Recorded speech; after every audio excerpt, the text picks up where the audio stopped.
खबरें जिससे है आपको सरोकार। श्रीनगर जम्मू राजमार्ग लगातार चौथे दिन बंद। जम्मू कश्मीर का राष्ट्रीय राजमार्ग भूस्खलन के कारण गुरुवार को भी लगातार चौथे दिन बंद रहा। यातायात विभाग के अधिकारियों ने बताया कि रामबन जिले में भारी बारिश के कारण ताज़ा भूस्खलन के कारण श्रीनगर जम्मू राष्ट्रीय राजमार्ग गुरुवार को भी बंद रहा। यातायात विभाग के अधिकारियों के मुताबिक राजमार्ग को बहाल करने के प्रयास जारी हैं। सब कुछ ठीक रहा तो 3 से 4 घंटे में हाईवे बहाल कर दिया जाएगा। ट्रैफिक जाम से बचने के लिए शुरुआत में केवल फंसे हुए ट्रैफिक को ही आगे बढ़ने की अनुमति दी जाएगी। श्रीनगर जम्मू राजमार्ग चारों ओर से घिरी घाटी के लिए आवश्यक आपूर्ति की एकमात्र जीवन रेखा है, क्योंकि पेट्रोलियम उत्पाद, दवाएं, खाद्य पदार्थ, सब्जियां, मटन और पोल्ट्री उत्पादों सहित सभी आवश्यक चीजें इसी सड़क के माध्यम से यहां लाई जाती है। 4 दिन बारिश, बर्फबारी के बाद जम्मू कश्मीर में मौसम में सुधार।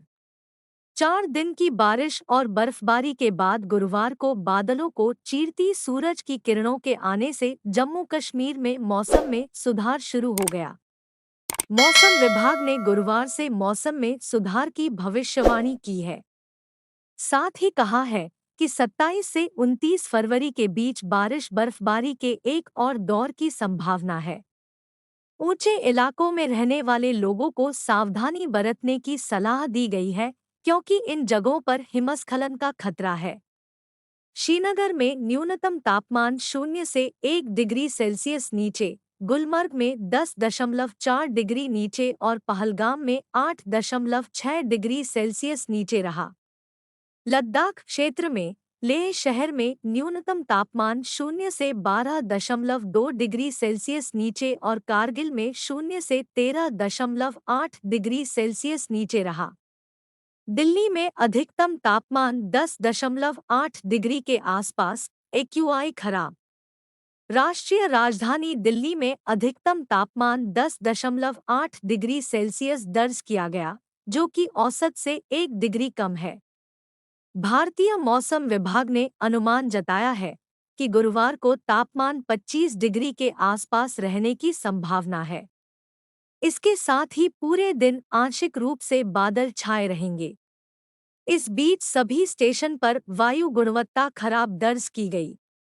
वहीं केंद्रीय प्रदूषण नियंत्रण बोर्ड के मुताबिक आनंद विहार क्षेत्र में सुबह 9 बजे PM 2.5 का स्तर बहुत खराब श्रेणी में 309 दर्ज किया गया और PM 10 264 या मध्यम स्तर पर पहुंच गया, जबकि नाइट्रोजन डाइऑक्साइड NO2 133 पर था, जो मध्यम स्तर पर था।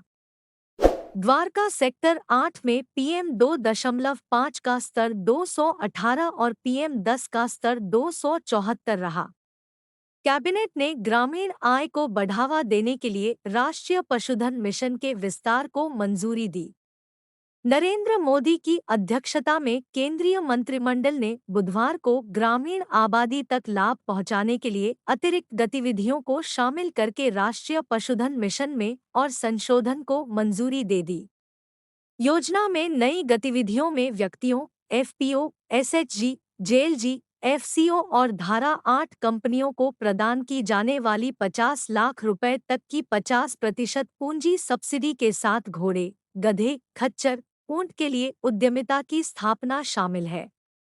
साथ ही घोड़े, गधे और ऊंट के नस्ल संरक्षण के लिए राज्य सरकारों को सहायता दी जाएगी।